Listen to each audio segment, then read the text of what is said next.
तीसरा अध्याय, महर्षि च्यवन और सुकन्या का चरित्र, राजा शर्ययाति का वंश। श्री सुखदेव जी कहते हैं, परीक्षित मनुपुत्र राजा शर्ययाति वेदों का निष्ठावान विद्वान था। उसने अंगिरा गोत्र के ऋषियों के यज्ञ में दूसरे दिन का कर्म बतलाया था। उसकी एक कमल लोचना कन्या थी, उसका नाम था सुकन्या। एक दिन राजा शर्ययाति अपनी कन्या के साथ वन में घूमते घूमते पीछे अपनी सखियों के साथ वन में घूम घूमकर वृक्षों का सौंदर्य देख रही थी। उसने एक स्थान पर देखा कि बॉबी दीमकों को एकत्र की हुई मिट्टी के छेद में जुगनू की तरह दो ज्योतियां दिख रही हैं। देव की कुछ ऐसी ही प्रेरणा थी कि सुकन्या ने बाल सुलभ चपलता से एक कांटे के द्वारा उन ज्योतियों को बेध दिया। इससे उनमें से बहुत सा खून बह चला। उसी समय राजा शर्ययाति के सैनिकों का मलमूत्र रुक गया। राजश्री शर्ययाति को यह देखकर बड़ा आश्चर्य हुआ। उन्होंने अपने सैनिकों से कहा, अरे तुम लोगों ने कहीं महर्षि च्यवन जी के प्रति कोई अनुचित व्यवहार तो नहीं कर दिया? मुझे तो यह स्पष्ट जान पड़ता है कि हम लोगों में से किसी न किसी ने उनके आश्रम में कोई अनर्थ किया है। तब सुकन्या ने अपने पिता से डरते डरते कहा कि पिताजी, मैंने कुछ अपराध अवश्य किया है। मैंने अनजाने में दो ज्योतियों को कांटे से छेद दिया। अपनी कन्या की यह बात सुनकर शर्ययाति घबरा गए। उन्होंने धीरे धीरे स्तुति करके बॉबी में छिपे हुए च्यवन मुनि को प्रसन्न किया। तदंतर च्यवन मुनि का अभिप्राय जानकर उन्होंने अपनी कन्या उन्हें समर्पित कर दी और इस संकट से छूटकर बड़ी सावधानी से उनकी अनुमति लेकर वे अपनी राजधानी चले आए। इधर सुकन्या परम क्रोधी च्यवन मुनि को अपने पति के रूप में प्राप्त करके बड़ी सावधानी से उनकी सेवा करती हुई उन्हें प्रसन्न करने लगी। वो उनकी मनोवृत्ति को जानकर उसके अनुसार ही बर्ताव करती थी। कुछ समय बीत जाने पर उनके आश्रम पर दोनों अश्विनी कुमार आए। च्यवन मुनि ने उनका यथोचित सत्कार किया और कहा कि आप दोनों समर्थ हैं, इसलिए मुझे युवा अवस्था प्रदान कीजिए। मेरा रूप एवं अवस्था ऐसी कर दीजिए जिसे युवती स्त्रियां चाहती हैं। मैं जानता हूं कि आप लोग सोमपान के अधिकारी नहीं हैं, फिर भी मैं आपको यज्ञ में सोमपान का भाग दूंगा। वैद्य शिरोमणि अश्विनी कुमारों ने महर्षि च्यवन का अभिनंदन करके कहा, ठीक है, और इसके बाद उनसे कहा कि यह सिद्धों के द्वारा बनाया हुआ कुंड है, आप इसमें स्नान कीजिए। च्यवन मुनि के शरीर को बुढ़ापे ने घेर रखा था। सब ओर नसें दिख रही थीं।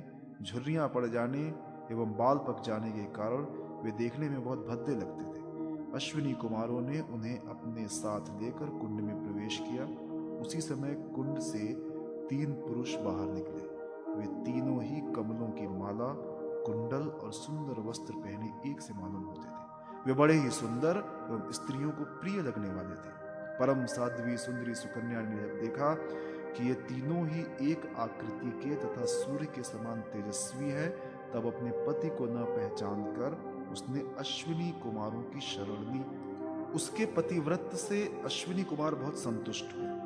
उन्होंने उसके पति को बतला दिया और फिर च्यवन मुनि से आज्ञा लेकर विमान के द्वारा वे स्वर्ग को चले गए। कुछ समय के बाद यज्ञ करने की इच्छा से राजा शर्ययाति च्यवन मुनि के आश्रम पर आए। वहां उन्होंने देखा कि उनकी कन्या सुकन्या के पास एक सूर्य के समान तेजस्वी पुरुष बैठा हुआ है। सुकन्या ने उनके चरणों की वंदना की। शर्ययाति ने उसे आशीर्वाद नहीं दिया और कुछ अप्रसन्न से होकर बोले, दुष्टे, ये तूने क्या किया?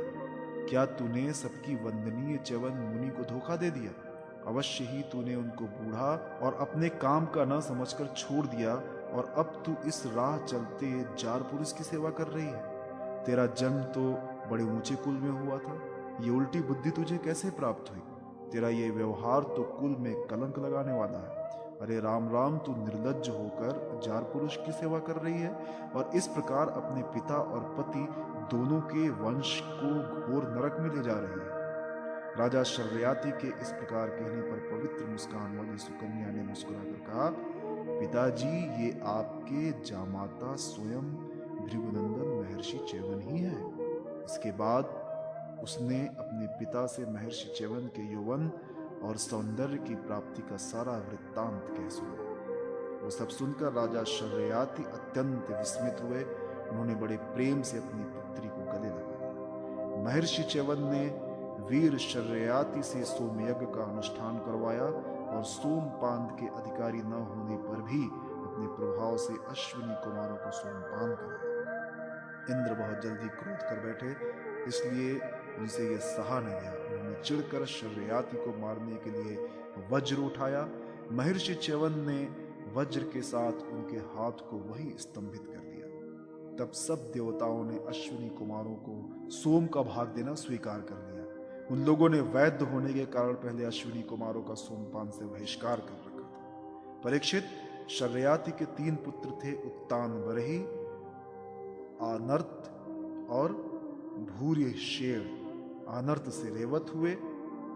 महाराज, रेवत ने समुद्र के भीतर कुशस्थली नाम की एक नगरी बसाई थी। उसी में रहकर वे आनर्त आदि देशों का राज्य करते थे। उनके 100 श्रेष्ठ पुत्र थे, जिनमें सबसे बड़े थे ककुदनी।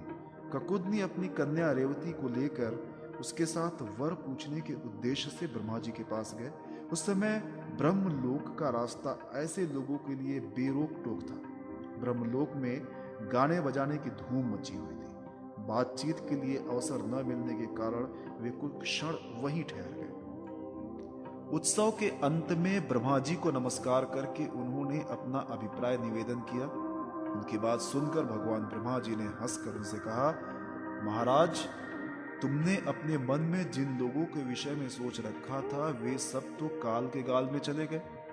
अब उनके पुत्र, पौत्र अथवा नातियों की तो बात ही क्या है, गोत्रों के नाम ही नहीं सुनाई पड़ते। इस बीच में 27 चतुर्युगी का समय बीत चुका है। इसलिए तुम जाओ। इस समय भगवान नारायण के अंशावतार महाबली बलदेव जी पृथ्वी पर विद्यमान है। राजन, उन्हीं नवरत्न को ये कन्या रत्न तुम समर्पित कर दो, जिसके नाम, लीला आदि का श्रवण कीर्तन बड़ा ही पवित्र है।